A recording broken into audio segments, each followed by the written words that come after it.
Twagarutse muri ya seminari yacu ihoraho kuri Harmony. Ndabasuhuje mwese bavandimwe, Imana ibaha umugisha. Muri iki gitondo nifuje ko nkwibutsa ibibazo bitanu by'ingenzi ugomba kwibaza mu buzima bwawe. Ibibazo bitanu buri wese akwiye kwibaza. Kwibaza ibyo bibazo biguhishurira ibintu byinshi cyane.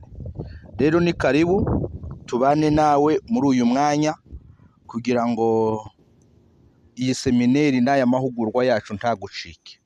Kandi ngusabe wowe utarakora subscribe uyikore kugira ngo nawe tujye tubana muri aya mahugurwa cyangwa se muri ibi biganiro byiza byacu bya buri munsi. Kantangize nkubwira ngo mbere yuko nkubwira ibyo bibazo, hari ikintu ushaka ko kotinga neza. Uramutse ushakiye ubuhanga bw'urufi mu kurira igiti, ntabwo wobona hakika yose. Uramutse uvuze ngo reka ndebe ubuhanga bw'urufi ariko ukabushaka mu kurira igiti, ngo urufi rwurire igiti, nta buhanga bwarwo wabona. Ariko urufi rwoga mu buryo bworoshye. Buriya ufashe n'urufi ari ruzima ukarushira mu ibase y'amazi, hanyuma ukavuga ngo reka urufate n'intoki, bishobora kukuvuna cyane kuko rwagukubita amacenga amakorosi menshi cyane, kuko ruri mu mwanya warwo. Ruri mu mwanya warwo, ntiwapfa kurufata. Ibi ndagira ngo mbanze mbikubwire kugira ngo ibi bibazo bitanu uje kubyumva neza. Noneho reka turebe nko gukura k'umwana. Umwana uvutse. Ijambo rya mbere, umwana avuka atanareba, then aba ari agahinja kabi cyane, bwaca aho mukagaramishije ntigashobora kwihindukiza, ariko bwaca kagatangira kubika inda, bwaca kagatangira kwiyegura, umwana bigakomeza agatangira gukambakamba, hagatangira guhagarara. Ibi byose bigenda bikoreka, ntabwo ari ibintu biva hanze, ni ibintu yiyumvamo.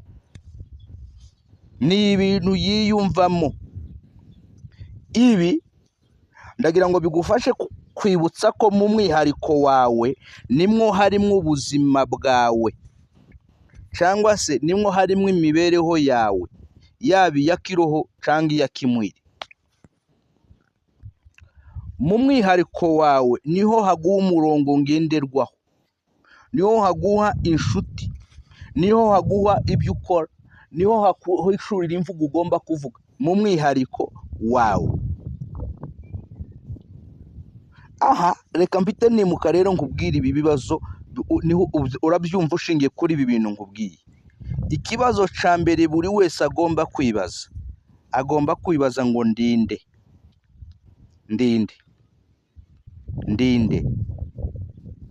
Iki kibazo kuvuga ngo urinde ntibivuga ko utazi amazina yawe, ntabwo bivuga ko utazi ababyeyi bawe, ntibivuze ko utazi ubwoko bwawe, ntibivuze ko utazi uri mu rundi ruhande. Ariko iki kibazo ndinde, nyuma yo kuba umusegege, nyuma yo kuba umunyabyinshi, nyuma yo kuba umuraro uwo ari wo wose, nyuma yo kuba ubwoko ubwo ari bwo bwose, nyuma yo kuba warabyawe n'ababyeyi uzi neza, who are you? Wiyumva mwiki? Nka wa mwana ukora biriya bintu byose ariko bikaba ari ibintu yiyumvamo. Wewe wiyumva mwiki? Ibyo urinde wowe urinde, kuko ibi bintu byose ni ibigufasha address yawe, ariko muri wowe niwo wowe. None wowe urinde, wari witahura ngo umenye ngo urinde kweri? Cyangwa gusuraho uruwo nguwo witwa amazina yawe, uruwa runaka na runaka, ibisekuruza ukabivuga, urubwoko runaka, just bigarukiyaho. Nimba ari uko uhagaze ntabwo wiyizi, kuko kumenya uriwe muri wowe niwo Imana yaremye. Haleluya!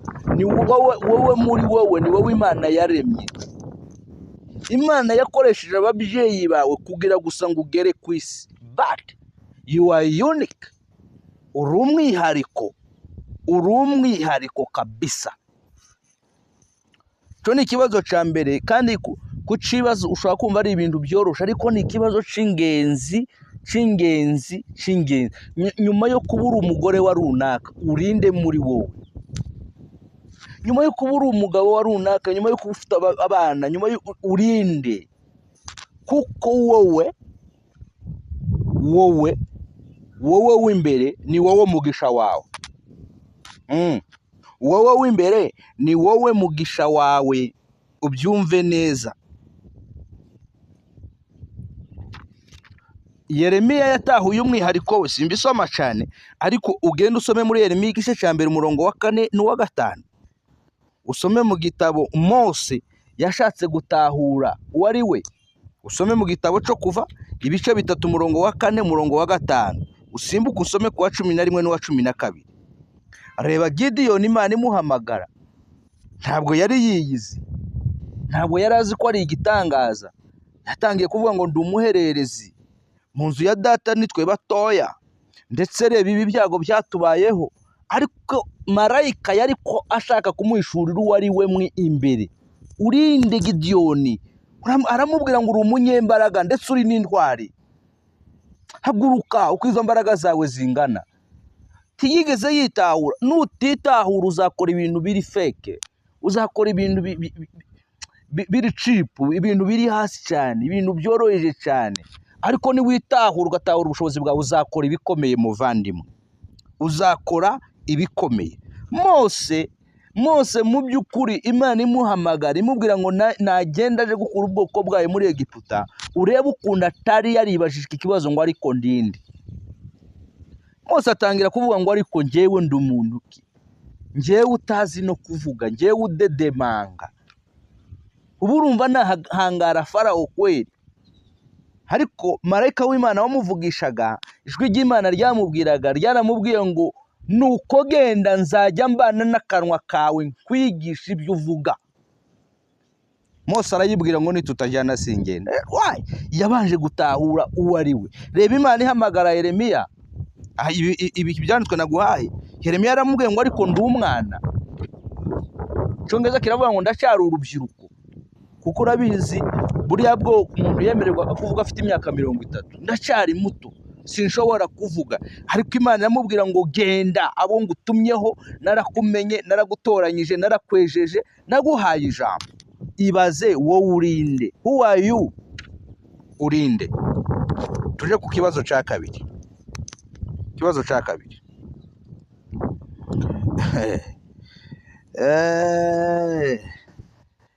ikibazo cya kabiri kirabaza ngo navuye he. Iki ni ikibazo ugomba kwibaza. Wavuye he? Ni hehe wavuye mu by'ukuri? Uzi ko hari abantu badaha agaciro aho bavuye. Uraho gusa, ntuzi wavuye he, ntuzi waturutse, wavuye he. Uzi ko hari abantu bagira ngo barameze gusa mu isi. Uzi ko hari abantu batekereza gusa ngo barishuye babisanze mu isi. Ndagira ngo nkwibutse iki kintu gikomeye. Imana ifite impamvu yakuzanye ku isi. Uri uw'Imana yazanye hano. Pawulo yabwiye Abaefeso, arababwira ngo kuko turabo yaremye, haleluya, ituremeye imirimo myiza kugira ngo tuyigenderemo. Wewe uri umuntu wakomotse ku Mana, originalite yawe ni ku Mana. Imana yakoresheje ababyeyi bawe ubanyuramo kugira ngo uze, ariko wavuye ku Mana kandi ufite icyo waje gukora ku isi. Ndeke gutinda rero, ubwo binsunikiye ku kibazo cya gatatu. Ikibazo cya gatatu ugomba kwibaza ngo kubera iki ndi hano. Njyewe d'abord, first of all, kubera iki nicaye hano nicaye? Nuko naje gukora iri somo. Wewe unyumvisa ahuri, tureke kuja kure mu bintu byinshi. Kubera iki uri aho ngaho? Kubera iki uri aho ngaho? Ubu ushobora gufungura iyi video ukumva iki kiganiro ahantu uri utazi impamvu uri aho ngaho, cyangwa uhari kubera impamvu mbi. Kubera iki uri aho? aho unyumviye kubera iki uri aho ngaho, kubera iki uri muri ico gihugu, kubera iki uri hano. Icyo ni ikibazo ugomba kwibaza. Ntabwo ugomba kuba ahantu utazi impamvu uhari, nta nubwo ugomba kujya ahantu utazi impamvu wagiyeyo. Ibyo bibazo tugira. No, mbere yo kujya ahantu menya impamvu ugiyeyo, ugiye kuhakora, kubera iki uri aho ngaho uri. Icyo ni ikibazo gikomeye cyane. Kubera iki wicaye aho, kubera iki wagiye aho hantu, kubera iki utuye aho hantu. Nkubwiza ukuri, hari impamvu uri aho ngaho, ushatse wayitahura. Hari impamvu utuye aho utuye, hari impamvu ubana n'abo bantu mubana, hari impamvu uri aho, hari impamvu ugomba kuyibaza kandi ukayitahura. Wasanga ntayo, ariko wari uzi ko mu bushake bw'Imana you must understand your place. Ahantu hawe haba umugisha wawe. Reka kuba ahantu hatarahawe please, reka kuba ahantu hatarahawe. Aho hansunikiye ku kibazo cya kane kibaza ngo niki nshobora gukora, niki nshobora gukora. Iki ni ikibazo nacyo cy'ingenzi cyane. Reka kubaho ngo utegereze kubaho mu bitangaza, utegereze kubaho kubw'amahirwe. No, what can I do?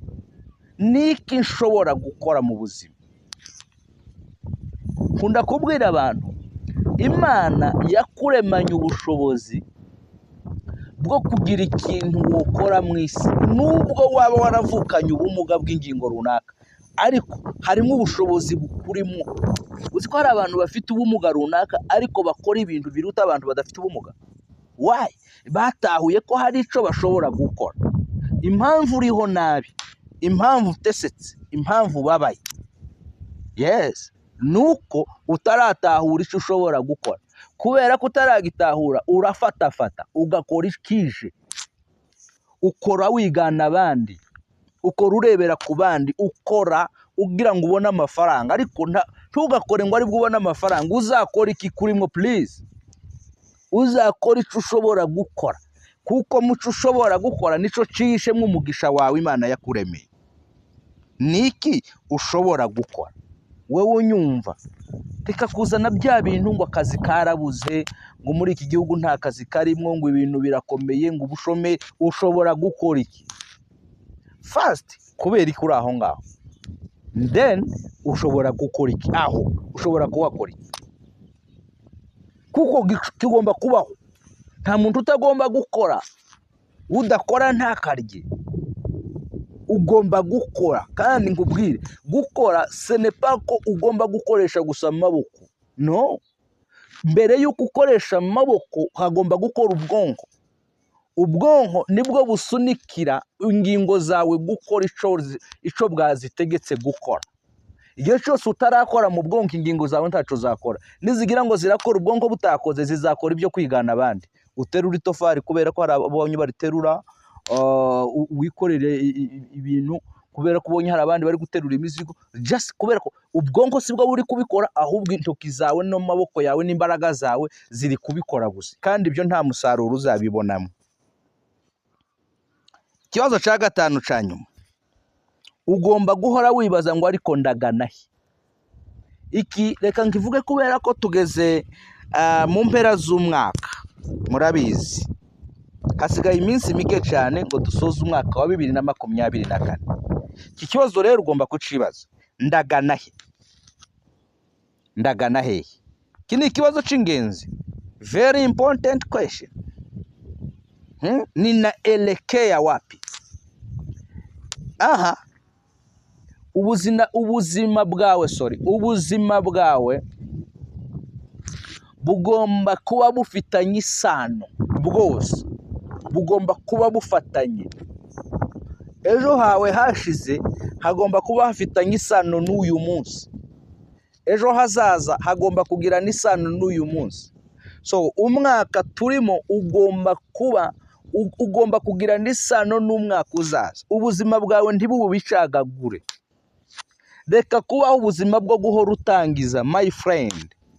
nshuti yanjye, reka kubaho imibereho yo guhora utangiza ibintu bisha, ugatangiza iki igihe utaragikomeza, ukabutangisha ikindi igihe utaragikomeza, ukabutangisha ico gihe ntubuze aho ugana, ntubuzi aho ugana pe, uragana he? Niyo mpamvu nkunda kubwira ngo maisha unayoishi leo umeyatengeneza mwenyewe. Kubwira unanyumve neza, ubu buzima urimo none ni wewe wabukoze, ni wewe waburemye, ni wewe wabwikoreye. Uretse ibyago brothers, uretse ibyago, ibindi byose, ubundi buzima bwose ni wowe ubukora. Wakwibaza impamvu ubayeho gutyo ubayeho? Wakwibaza impamvu ubayeho gutyo ubayeho? Uyu ni umwanya tugiye gusoza umwaka. Uragana he? Uvuye uragana he? Uri kugana he kabisa? Uyu mwaka ugiye kuwinjiramo ari kugana he? Ese kankubwiye, nimba udashobora gutekereza kuri uyu mwaka ngo urigire ibintu bimwe bigutera isoni bitagombaga kukubaho, no mu mwaka utaha uzakoramo ibintu bibi cyane. So check your life, checkinga. Kora audit y'ubuzima bwawe, usuzume ubuzima bwawe, urebe uyu mwaka uko wagenze guhera mu kwezi kwa mbere, then ibitari byiza ubikuremo, hanyuma ibyiza ubyubakireho bikwinjize mu mwaka utaha, ukomeze ureme ibindi byiza, kuko uko uzarema ubuzima bwawe niko buzaba. Reka kubaho mu buzima bw'idini bukubwira ngo Imana niyo ibizi. Ibyo ni ibintu bibi cyane. Reka kubaho ubwo buzima bw'idini please, ngo Imana niyo ibizi, ngo n'ubundi ibi byose yari izi ko bizabaho. Wamekudanganya sana, umedanganyika kabisa kabisa kabisa. Okay. Hari umugabo nkunda cyane, Mark Jordan, wari umukinyi wa basket. Umunsi umwe umutoza we yaramubwiye ngo nta bushobozi afite. Mark Jordan, nta bushobozi ufite, ndabona rwose utaba umukinyi mwiza wa basket. Atashe arababara cyane, arababara pe, arababara, ababazwa n'ukuntu bamubwiye ngo nta bushobozi afite. Inshuti ije kumusura aramubwira ngo bambujije ko ndashobora gukina, ariko ndiyumva iyo mpano yo gukina. Kubw'iyo Mark Jordan yakomeje kwitoza, avamwe umukinyi wa basket mwiza, yapfuye bamwita Air Jordan kubera ukuntu yishizaga ibitego byinshi. Wowe sasa, wowe muvandimwe, ndagira ngo nsoze nkubwira iki kintu kandi naco ciza cyane. Fata ibi bintu bine by'ingenzi, ariko narabikubwira. Billy Graham, hari quote ya Billy Graham nkunda cyane, yaravuze ngo when wealth is lost, nothing is lost.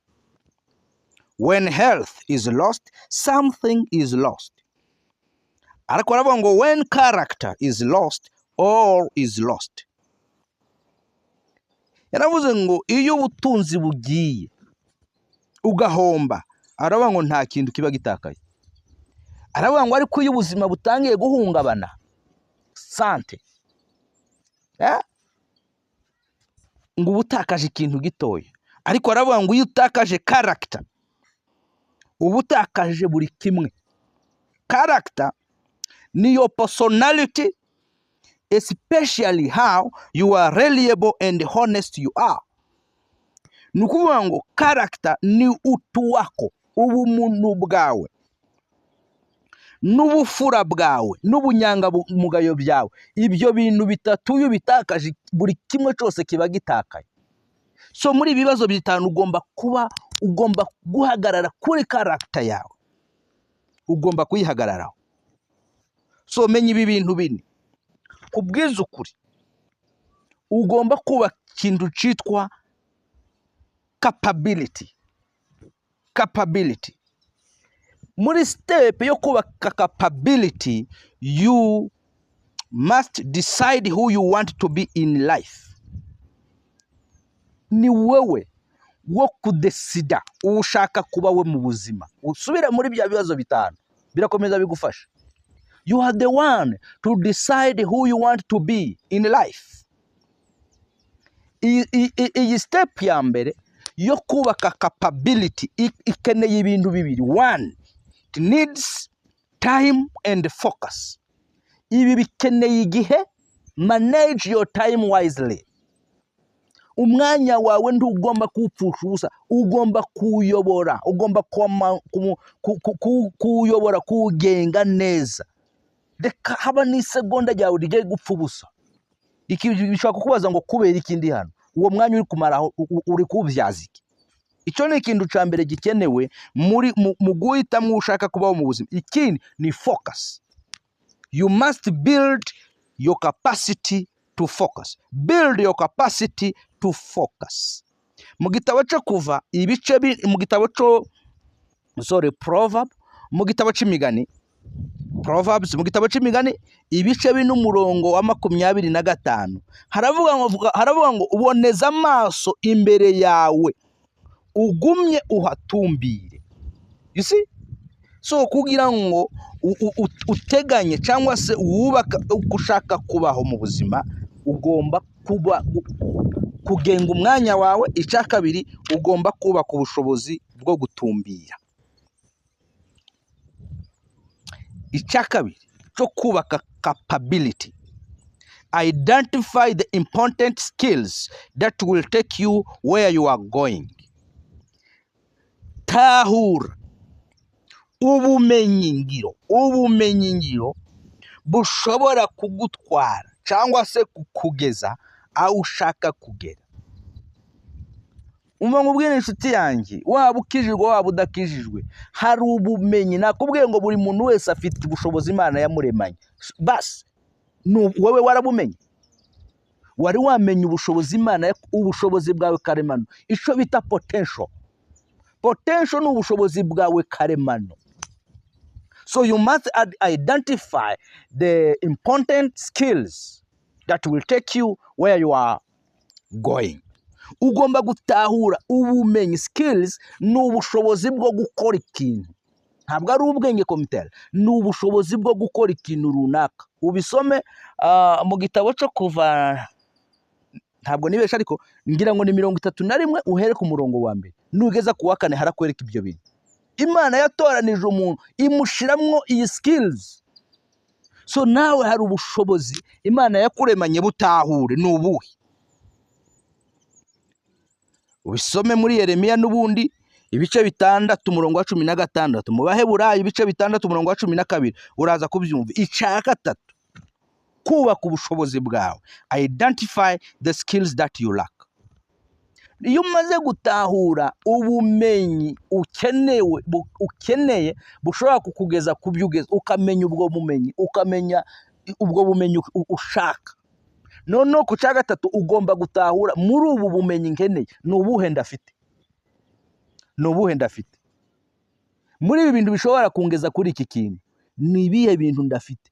Noneho icya kane, ugomba plan the system of getting the skills that you need. Usome Umubwiriza ibice 10 umurongo wa 10. Okay? Utahure rero, utangire wubaka system, utangire wubaka uburyo, utegura